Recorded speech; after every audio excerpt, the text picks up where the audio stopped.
नमस्कार सभी साथियों को नमस्कार।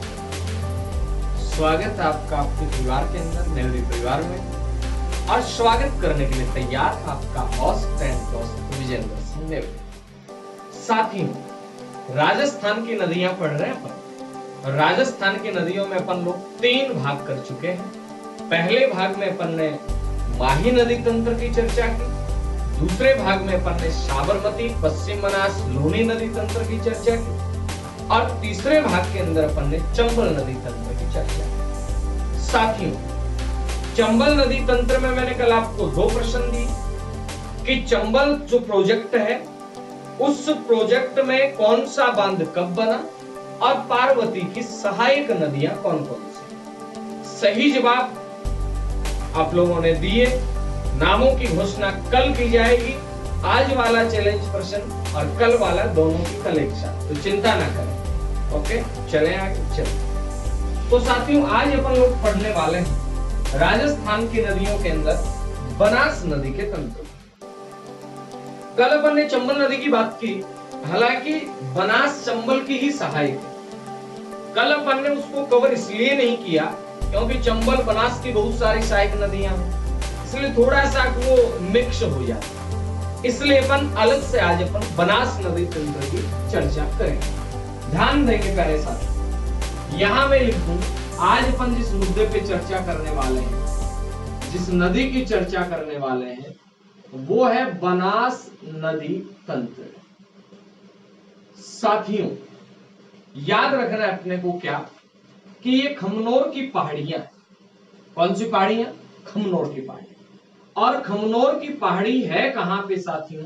तो अपना उत्तर आएगा, खमनोर की जो पहाड़ी है वो राजसमंद में। यहां मैं लिख देता हूं, कौन सी पहाड़ी जी? खमनोर की पहाड़ी।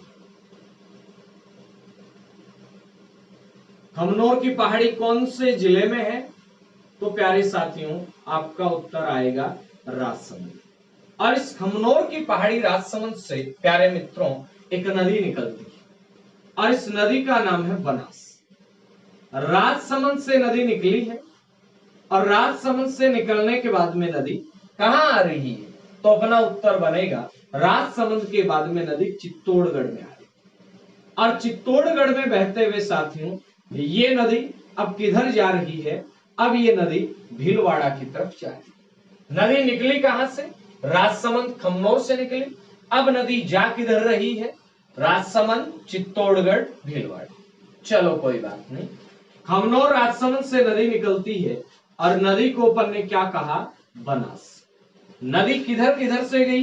राजसमंद, राजसमंद के बाद में चित्तौड़गढ़, और चित्तौड़गढ़ के बाद में साथियों भीलवाड़ा। इसी दौरान यहां उदयपुर आप देखते हैं, और उदयपुर के अंदर गोगुंदा की पहाड़ियां हैं साथियों। कौन सी पहाड़ियां हैं? गोगुंदा। और इन गोगुंदा की पहाड़ियों से जो आपका उदयपुर के अंदर है, यहां एक नदी निकलती है प्यारे साथी। ये नदी कौन सी? खमनोर की पहाड़ी से जो नदी निकली है, उस नदी का नाम तो अपन ने दे दिया बनास नदी। अब यहाँ उदयपुर के अंदर जो गोगुंदा की पहाड़ियां हैं, इन गोगुंदा की पहाड़ियों से एक नदी निकलती है प्यारे साथियों। इस नदी का नाम है बेड़च नदी। कौन सी नदी? बेड़च नदी। अब ये शुरुआत के अंदर इस नदी का नाम आयड़ नदी रहता है। शुरुआत में इस नदी का नाम क्या रहता है? आयड़ नदी। मैं लिख दूं यहाँ पे, इस नदी का जो नाम है ये आयड़ नदी। और आयड़ नदी प्यारे साथियों जैसे ही यहाँ एक झील आती है जिसका नाम है उदय सागर झील। कौन सी झील? उदय सागर। उदय सागर झील से जैसे ही आगे नदी निकलती है, जैसे ही नदी आगे चलती है, तो मेरे प्यारे साथी क्या हो जाता है? उदय सागर झील के बाद में इसका जो नाम है ना, वो हो जाता है आपका बेड़च नदी। कौन सी नदी हो जाता है? बेड़च नदी इसका नाम हो जाता है। अब ध्यान देना आपको, ये बेड़च नदी चल रही है, और बेड़च नदी बहते बहते कहां आ गई? चित्तौड़गढ़ के अंदर आ गई। उदयपुर से निकली गोगुंदा की पहाड़ियों से, और उदय सागर झील तक इस नदी का नाम क्या रहा? आयड़ नदी। लेकिन जैसे ही उदय सागर से आगे ये नदी चलती है प्यारे मित्रों, तो इस नदी का नाम हो जाता है बेड़च नदी। कौन सा नाम हो जाता है? बेड़च नदी। अब देखना है साथियों यहां पे आप एक बात, इस बेड़च नदी में इधर एमपी से एक नदी निकल के आती है, और एमपी से जो नदी निकल के आती है उस नदी का नाम प्यारे साथियों ये आ जाता है गंभीरी। गंभीर नहीं है, गंभीरी। याद रखना आपको, ये गंभीरी नदी कहां से निकल के आ रही है? ये मध्य प्रदेश से निकल के आ रही है, और मध्य प्रदेश के अंदर जावरा की पहाड़ी, मध्य प्रदेश में कौन सी पहाड़ी से निकल के आ रही है नदी? जावरा की पहाड़ी से। ठीक है साथियों, अब ये गंभीरी नदी आई, बेड़च और गंभीरी इन दोनों नदियों का संगम होता है, और यहां पे प्यारे मित्रों एक दुर्ग बना दिया गया, एक किला बना दिया जाता है, और इस किले को नाम दिया जाता है चित्तौड़गढ़ का किला। कौन सा किला नाम दिया जाता है? चित्तौड़गढ़। सीधा सा प्रश्न बनेगा कि चित्तौड़गढ़ जो दुर्ग है, ये चित्तौड़गढ़ दुर्ग कौन सी नदी पर बना हुआ है? तो साथियों आपका जो उत्तर निकल के आएगा वो निकल के आएगा चित्तौड़गढ़ जो दुर्ग है वो बेड़च और गंभीरी दोनों के संगम पर है। अब आप कहेंगे कि गंभीरी किसकी सहायक नदी है? तो प्यारे मित्रों मैं आपको बता दूं, गंभीरी बेड़च की सहायक नदी है। जाने को बंगाल की खाड़ी में ही जाएंगी, क्योंकि ये बेड़च की सहायक नदी है। बेड़च जाएगी बनास में, बनास जाएगी चंबल में, चंबल जाएगी यमुना में, यमुना जाएगी गंगा में, और गंगा कहां चली जाएगी? बंगाल की खाड़ी के अंदर। देखिए दोस्तों, अब ये कौन सी है? बेड़च नदी। ये कौन सी है? गंभीरी नदी। दोनों नदियों का संगम कहां हो गया? चित्तौड़गढ़ में। और यहीं पे कौन सा बना हुआ है किला? यहीं पे बना हुआ है चित्तौड़गढ़ का किला। ठीक साथियों, अब ये दोनों नदियां जा रही हैं जी, जा रही, जाने दो, क्या दिक्कत है? दोनों नदियां जाती हैं, और इसी दौरान प्यारे साथियों यहां याद रखेंगे आप, इधर से एक नदी आती है, कहां से? भीलवाड़ा से, और ये यहाँ तीन नदियों का संगम हो जाता है। आप कहेंगे यहाँ कौन सी नदी आई? यहाँ प्यारे मित्रों एक नदी आती है, और नदी का नाम है मेनाल। अब आपका प्रश्न बनेगा गुरुजी मेनाल कहां से निकल के आई? मेनाल प्यारे साथियों भीलवाड़ा से निकल के आती है, और भीलवाड़ा के अंदर जो आपका मांडलगढ़ वाला क्षेत्र है, इस मांडलगढ़ क्षेत्र से एक नदी निकलती है, जिस नदी का नाम क्या है? मेनाल। अब मेनाल से एक बात और याद रख लेना, मेनाल नदी पर ही एक जलप्रपात बना हुआ है, मेनाल जलप्रपात। कौन सा? मेनाल जलप्रपात। प्रश्न सीधा सा बन सकता है कि मेनाल जलप्रपात ये कौन सी नदी पर बना हुआ है? मेनाल नदी पर। झरना है, जलप्रपात है, और ये जो मेनाल जलप्रपात है ये कहां पर है? भीलवाड़ा। इधर से कौन सी नदी आई? बेड़च नदी। इधर से कौन सी नदी आई? बनास। और बनास, बेड़च, मेनाल, इन तीनों का प्यारे साथियों क्या हो जाता है? त्रिवेणी संगम हो जाता है। बनास नदी कहां से चली? बनास नदी चली राजसमंद के खमनोर वाले भाग से, यहां से नदी चलती है। तो प्यारे मित्रों मैं आपको यहां बता दूं, नदी कहां है? राजसमंद में। राजसमंद के बाद नदी कहां आई? चित्तौड़ के अंदर। चित्तौड़ के बाद में नदी कहां आ गई? भीलवाड़ा में। और भीलवाड़ा में आकर के बिंगोद नाम की जगह है। कौन सी जगह है? बिंगोद। मैं यहां लिख देता हूं, एक जगह लिख देता हूं मैं यहां, बिंगोद नाम की जगह है, और इस बिंगोद नाम की जगह पर प्यारे मित्रों ये त्रिवेणी संगम हो जाता है। कौन कौन सी तीन नदियां मिलती हैं? बनास, बेड़च और मेनाल। चूंकि अपन बनास नदी के अंदर तीन त्रिवेणी संगम पढ़ेंगे, बनास नदी में अपन कितने त्रिवेणी संगम पढ़ेंगे? तीन त्रिवेणी संगम पढ़ेंगे। तो यहां आपको याद रखना है मित्रों, पहला जो त्रिवेणी संगम है वो कहां हो रहा है? वो हो रहा है बनास, बेड़च, मेनाल। बोलिए कहां हो रहा है? बनास, बेड़च, मेनाल है कहां पे? बिंगोद, भीलवाड़ा। ये सुमेलित करने में प्रश्न आएंगे। जैसे अपन ने माही नदी में पढ़ा था, सोम, जाखम, माही, इनका त्रिवेणी संगम कहां हुआ था? फटाक से बोलिए, रिपीट कीजिए, कहां हुआ था? माही, सोम, जाखम, बेणेश्वर के अंदर। बेणेश्वर कहाँ था? डूंगरपुर के अंदर। और बिंगोद कहाँ है मित्रों? बिंगोद है भीलवाड़ा के अंदर। अब जरा साथियों गौर करें, बिंगोद में बनास बेड़च मेनाल का त्रिवेणी संगम हो गया, कोई दिक्कत नहीं। अब इधर आपका दिवेर की पहाड़ी आती है। कौन सी पहाड़ी आती है? दिवेर की पहाड़ी। गौर करेंगे मित्रों, इस दिवेर की पहाड़ी से, ये दिवेर की पहाड़ी है और इस दिवेर की पहाड़ी से एक नदी निकलती है साथियों। दिवेर की पहाड़ी से नदी निकलती है और इस नदी का जो नाम है साथियों, वो आता है कौन सी नदी? कोठारी नदी। ये कोठारी नदी दिवेर की पहाड़ी से निकली। अब आप कहेंगे दिवेर की पहाड़ी कहां पे है? तो साथियों दिवेर की जो पहाड़ी है, ये पहाड़ी आपका उदयपुर और राजसमंद के सीमावर्ती भाग में, ये लगे राजसमंद के अंदर, यहां से निकल के आई राजसमंद, राजसमंद के बाद में भीलवाड़ा, और साथियों भीलवाड़ा के अंदर आकर के और ये नदी किसमें मिल जाती है? तो अपना उत्तर आएगा, ये नदी मिल जाती है कौन सी नदी में? बनास नदी में। कौन सी नदी की बात कर रहे हैं अपन? दिवेर की पहाड़ियों से कौन सी नदी निकल के आई है? तो मित्रों यहां ध्यान दें, दिवेर की पहाड़ी से जो नदी निकल के आई है, उससे नदी का नाम है कोठारी। क्या नाम उस नदी का? कोठारी। ध्यान देंगे आप लोग, कोठारी नदी है, ये कहां से निकल के आई? तो आपको याद रखना है, कोठारी जो नदी है ये दिवेर की पहाड़ी से निकल के आई। अब इस जैसे अपन बेड़स नदी है, इसके किनारे एक सभ्यता स्थल पढ़ते हैं कि आपका आहड़ सभ्यता ये कौन सी नदी के किनारे पनपी? तो अपना उत्तर आता है बेड़च के किनारे। उसी प्रकार प्यारे मित्रों एक सभ्यता आती है बागोर की सभ्यता। कौन सी सभ्यता? नीचे लिख देता हूं मैं, अभी नदी बनाएंगे। बागोर की सभ्यता कौन सी नदी के किनारे पनपी? तो अपना उत्तर आ जाएगा, बागोर की जो सभ्यता है ये सभ्यता कोठारी नदी के किनारे।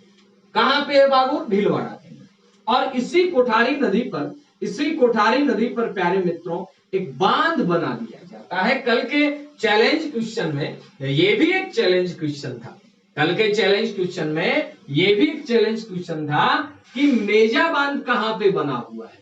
मेजा बांध बना हुआ है भीलवाड़ा में। और कौन सी नदी पर बना हुआ है? तो प्यारे मित्रों याद रखेंगे आप, कोठारी नदी पर आपका मेजा बांध बना। और ये जो मेजा बांध है, इसी के पास में एक पार्क है, ग्रीन माउंट पार्क। कौन सा पार्क है? Green mount park. कौन से बांध के पास? मेजा बांध के पास। नदी कौन सी है? कोठारी। अब प्यारे मित्रों ये जो नदी है ये थोड़ा सा है भीलवाड़ा से देते हुए, अब ये नदी कहां जा रही है मित्रों? अब ये नदी अजमेर के अंदर जा रही है। नदी कहां जा रही है? अब नदी जा रही है अजमेर।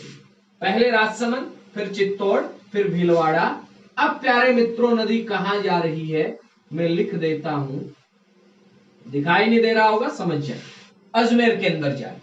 अब अजमेर के अंदर जैसे ही नदी जाती है, अजमेर के बाद में प्यारे मित्रों ये नदी ऐसे घूमती है और घूमकर अब ये नदी कौन से जिले के अंदर आ गई साथी?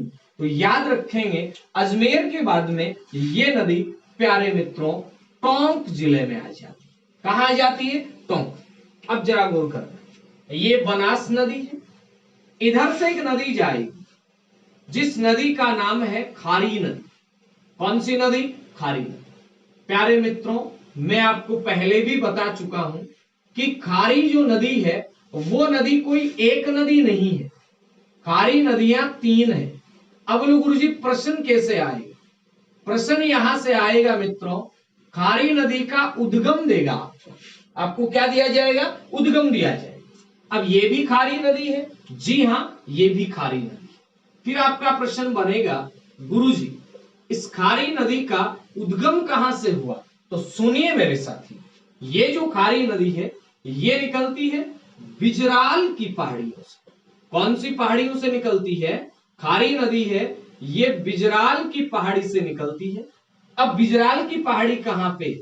ये आपका जो राजसमंद है और भीलवाड़ा जो है उसके बॉर्डर पर है। अपन मान ले राजसमंद, बिजराल की पहाड़ी, राजसमंद से नदी निकलती है और निकलने के बाद में ये नदी भीलवाड़ा में आती है और भीलवाड़ा में आने के बाद साथियों गौर करेंगे अजमेर के अंदर ये नदी बहते हुए और टोंक में चली जाती है। कहां चली जाती है? टोंक में।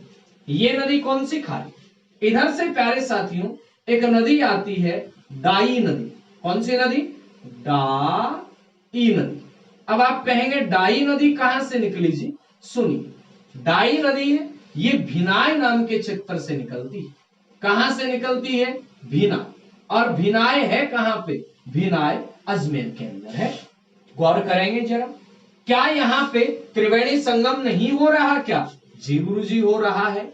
हो रहा है तो फिर बना दीजिए प्रश्न कि बनास नदी का ये जो दूसरा त्रिवेणी संगम है ये कहां होता है? तो ये होता है प्यारे साथियों राजमहल में। और राजमहल कहां पे? टोंक में। कौन सी तीन नदियां आती हैं? तो यहां पे प्यारे मित्रों एक आती है बनास, एक आती है खारी और एक आती है डाई। प्रश्न बनेगा सीधा सा कि बनास, डाई और खारी, बनास, डाई और खारी, इन तीनों नदियों का त्रिवेणी संगम कहां होता है? तो बनास का, डाई का, खारी का, इन तीनों नदियों का त्रिवेणी संगम प्यारे मित्रों ये पहला हुआ था कहां पे? बिंगोद भीलवाड़ा में। अब ये त्रिवेणी संगम होता है, ये होता है राजमहल टोंक में। बिंगोद भीलवाड़ा में था और राजमहल साथियों कहां पे है? टोंक में। अब जैसे ही राजमहल टोंक के अंदर आ गई नदी, उससे पहले आप याद रखिए जो खारी नदी है, इस खारी नदी पर आपके अजमेर के अंदर प्यारे मित्रों एक बांध बना हुआ है, नारायण सागर। याद रखना है कि अजमेर के अंदर एक बांध बना हुआ है। कौन सा बांध? नारायण सागर। कौन सी नदी पर? खारी नदी पर। अब खारी नदी, डाई नदी, बनास नदी और तीनों नदियां जब एक साथ मिलती हैं राजमहल टोंक में, तो ठीक यहीं पर एक बांध बना दिया जाता है मित्रों, और इस बांध को नाम दे दिया जाता है बिशलपुर बांध। कौन सा बांध? तो मैं यहां लिख देता हूं बिशलपुर बांध। अब प्रश्न बनेगा अपना कि जो बिशलपुर बांध परियोजना है, ये बांध परियोजना राजस्थान की जितने भी पेयजल प्रोजेक्ट हैं उन पेयजल प्रोजेक्ट में सबसे बड़ा प्रोजेक्ट है। प्रश्न बना कि बिशलपुर बांध परियोजना कौन सी नदी पर है? तो प्यारे साथियों उत्तर आएगा बिशलपुर बांध परियोजना ये आपका बनास नदी पर है। बिशलपुर बांध कौन से जिले में बना हुआ है? तो प्यारे मित्रों आपका उत्तर आएगा टोंक के अंदर बना हुआ है। बिशलपुर बांध कहां बना हुआ है? टोंक में। इससे कौन से जिलों को वाटर सप्लाई होती है? तो ध्यान देंगे यहां पे बिशलपुर बांध टोंक में है, तो टोंक में तो होगी, साथ के अंदर जयपुर और साथ के अंदर याद रखेंगे आपका अजमेर। यानी बिशलपुर जो बांध परियोजना है, इस बांध परियोजना से या अपन कहें बिशलपुर जो प्रोजेक्ट है पेयजल प्रोजेक्ट, इस पेयजल प्रोजेक्ट से कौन कौन से जिलों को आपका पेयजल आपूर्ति होती है? एक तो आपका आ जाएगा टोंक, एक आ जाएगा आपका कौन सा? अजमेर, और एक आ जाएगा आपका कौन सा? जयपुर। साथियों गौर करें, बिशलपुर बांध प्रोजेक्ट बना दिया अपन ने। अब जैसे ही बिशलपुर टोंक से आगे चले, टोंक से जैसे मित्रों आगे चलते हैं और ये नदी आगे कहां आती है? सवाई माधोपुर के अंदर। नदी कहां आ गई? सवाई माधोपुर में। थोड़ा सा में इसको, अब नदी आ जाती है मित्रों सवाई माधोपुर। प्रश्न बना कि टोंक के बाद में नदी कहां आई? सवाई माधोपुर। और जैसे ही साथियों ये नदी सवाई माधोपुर में आती है, इस सवाई माधोपुर के अंदर, इस नदी के अंदर यहां छोटी छोटी बहुत सारी और भी नदियां पढ़ेंगे अपन। एक मोरेल नदी भी। कौन सी नदी? मोरेल नदी है जो आपका चैनपुरा की पहाड़ियों से निकल के आती जयपुर से। मोरेल नदी चैनपुरा की पहाड़ी जयपुर से निकल के आती है और फिर आपका जयपुर दोसा देते हुए ये आपका करौली वाले क्षेत्र से गुजरते हुए सवाई माधोपुर में आके किसमें मिल जाती है? बनास नदी के अंदर मिल जाती है। बड़ी सहायक नदी नहीं, इसलिए अपन ने इसकी चर्चा नहीं की। अब इधर से कौन सी नदी आ रही? इधर से प्यारे मित्रों नदी आ रही है चंबल। इधर से चंबल, ये आ गई बनास, और एक नदी सीप, फिर से त्रिवेणी संगम बन जाता है। याद रखेंगे मित्रों, आप क्या याद रखेंगे? ये नदी कौन सी आई? बनास। इधर से एक नदी आई थी कौन सी? चंबल। इधर से एक नदी आई, कौन सी? सीप। बनास, चंबल, सीप। याद रखेंगे, बनास, चंबल, सीप। फिर से एक त्रिवेणी संगम हो जाता है मित्रों। और ये जो त्रिवेणी संगम है ये कहां होता है? ध्यान देंगे, रामेश्वरम, रामेश्वरम सवाई माधोपुर में। रामेश्वरम है कहां मित्रों? रामेश्वरम सवाई माधोपुर में। कौन कौन सी 3 नदियां? तो गौर करेंगे, कौन कौन सी 3 नदियां हैं? बनास है, चंबल है और सीप है। बनास, चंबल, सीप।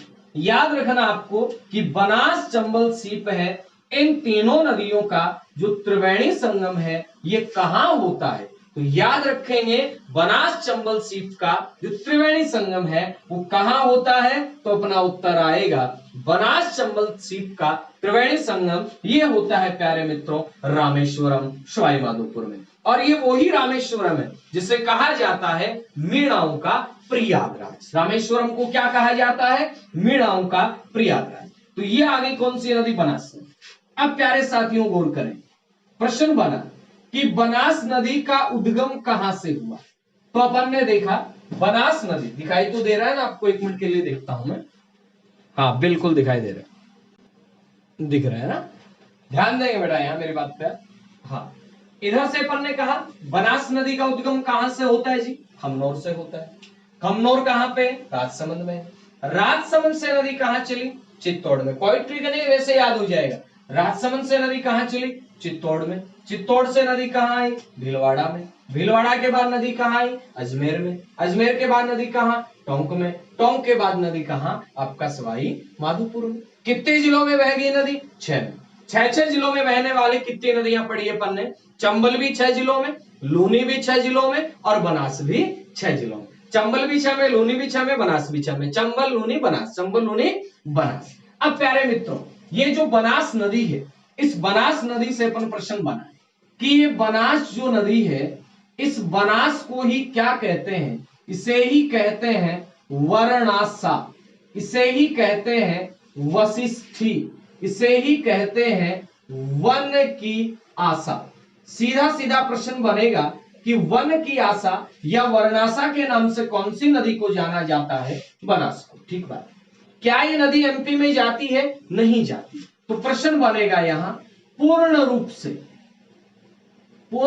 से राजस्थान में बहने वाली। प्रश्न क्या बना? पूर्ण रूप से राजस्थान में बहने वाली सबसे लंबी नदी, बहने वाली सबसे लंबी नदी। मित्रों गौर करना है यहां पे, अगर राजस्थान की लंबी नदी आती है, राजस्थान की लंबी नदी जो राजस्थान में बह रही है, चंबल नदी है राजस्थान की सबसे लंबी नदी। लेकिन मित्रों यहां से पूछ लिया जाता है साथी क्या कि राजस्थान में पूर्ण रूप से बहने वाली सबसे लंबी नदी कौन सी है? तो आपका उत्तर आ जाएगा साथियों, पूर्ण रूप से बहने वाली जो सबसे लंबी नदी है वो कौन सी है? बनास। अब साथियों जरा गौर कर, बनास नदी पूर्ण रूप से बहती है, सबसे लंबी है। अब लंबाई है कितनी? इस नदी की जो लंबाई है वो है 480 किलोमीटर। यानी बनास नदी की लेंथ कितनी है? 480 किलोमीटर। अपन ने कल चंबल में पढ़ा था कि चंबल नदी की अफवाह प्रणाली ऐसे लगती है जैसे कोई वृक्ष हो, और इस नदी की अफवाह प्रणाली है ये कैसी है? तो अपना उत्तर आएगा सर्पिलाकार। यानी इसकी जो अफवाह प्रणाली है ये अफवाह प्रणाली कैसी है? तो मित्रों यहां पे आपका उत्तर बनेगा इसकी अफवाह प्रणाली सर्पिलाकार है। इसकी अफवाह प्रणाली कैसी है? सर्पिलाकार। याद रखेंगे अफवाह प्रणाली कैसी है? सर्पिलाकार है। किसकी है सर्पिलाकार? तो अपना उत्तर बनेगा बनास नदी की अफवाह प्रणाली कैसी है? सर्पिलाकार। ये पूर्ण रूप से राजस्थान में बहती है। अब बनास नदी का जो सहायक नदी तंत्र है उसके अंदर अपन ने मुख्य मुख्य बातें तो कर ली। इसके अलावा एक यहां नदी और आती है प्यारे मित्रों, मोरेल नदी। और मोरेल जो नदी है इसकी ही एक सहायक नदी आती है ढूंढ नदी। कौन सी नदी? ढूंढ नदी। यानी ढूंढ किसकी सहायक नदी है? मोरेल की है। उसके बाद में प्यारे मित्रों एक नदी आती है मानसी, एक नदी आती है सहोदरा, एक नदी आती है सहोदरा। एक आपका साथियों इस खाड़ी की सहायक नदी भी आती है मानसी। मानसी वाकल अलग है, वो वहां भी, ये इसलिए लिख रहा हूं मैं, बाई चांस कोई कह दे गुरुजी आपने वो नदियां तो बताई नहीं, इसलिए यहां लिख रहा हूं। एक आता है वाजन नदी, वाजन और गुजरी ये दोनों नदियां हैं। ये किसकी सहायक नदियां हैं? ये बेड़च की सहायक नदियां। ये किसकी सहायक नदियां हैं? बेड़च की सहायक नदियां हैं। जबकि मोरेल की सहायक नदी कौन सी है? ढूंढ है। जबकि मानसी की सहायक नदी कौन सी है? सहोदरा। मानसी भी इसी में जाएगी, ये भी इसी में जाएगी, और ये वाली जो मानसी है ये किसकी है? खारी की। तो ये था दोस्तों बनास नदी का नदी तंत्र। फटाक से बेटा इसका स्क्रीनशॉट ले लो, फिर अपन बाण गंगा नदी और गंभीरी नदी की बात भी करेंगे।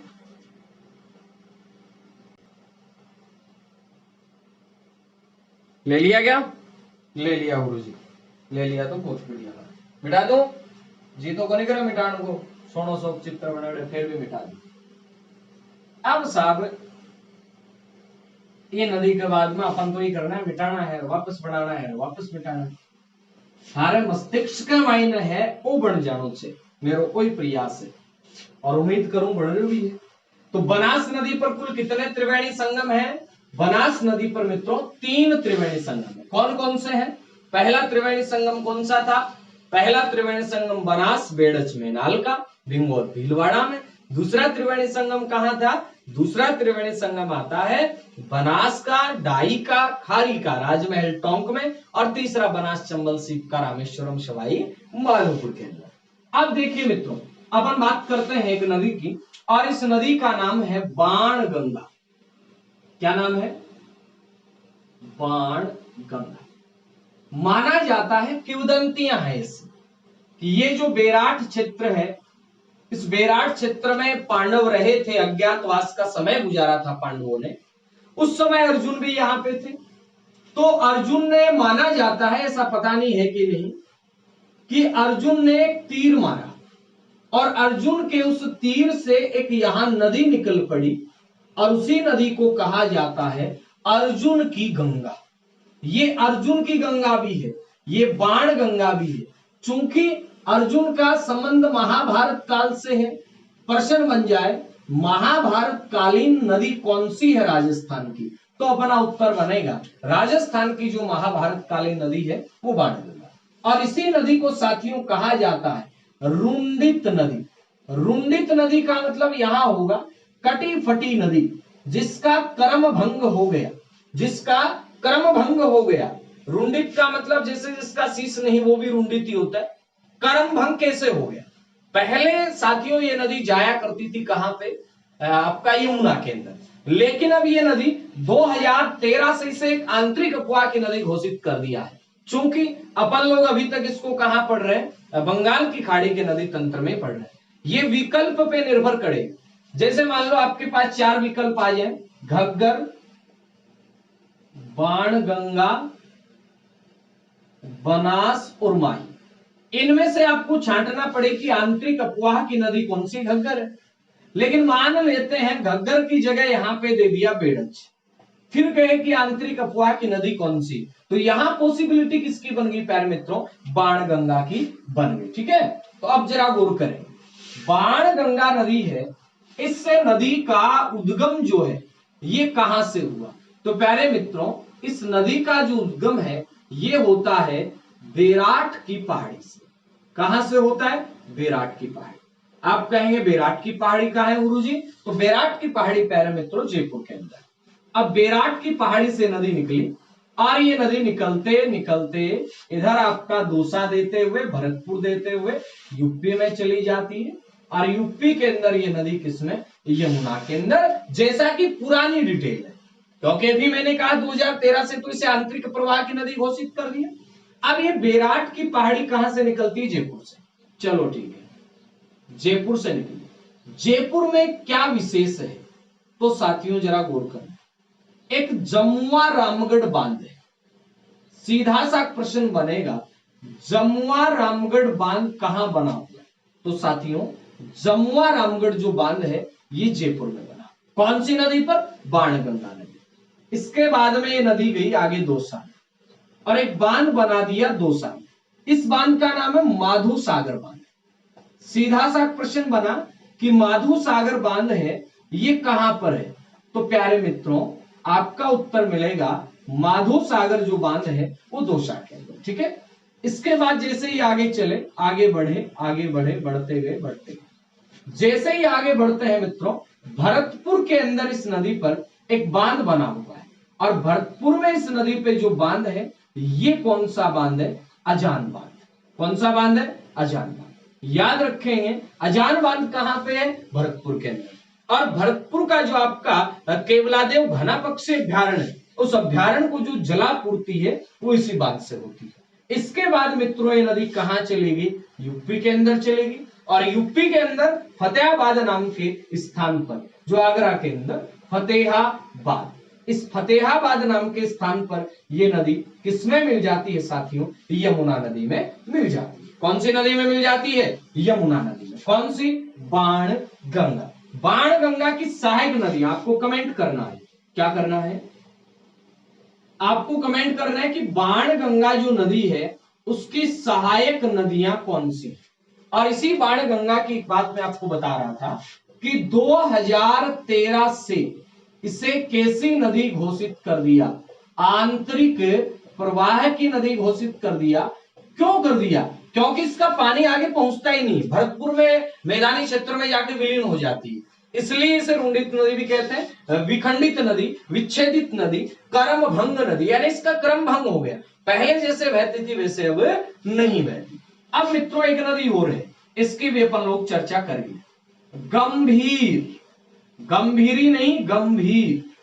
गंभीर जो नदी है साथियों, ये करौली का जो आपका क्षेत्र है, सपोटरा की पहाड़ी, बुढ़ला की पहाड़ी, इस करौली वाले क्षेत्र से निकलती है।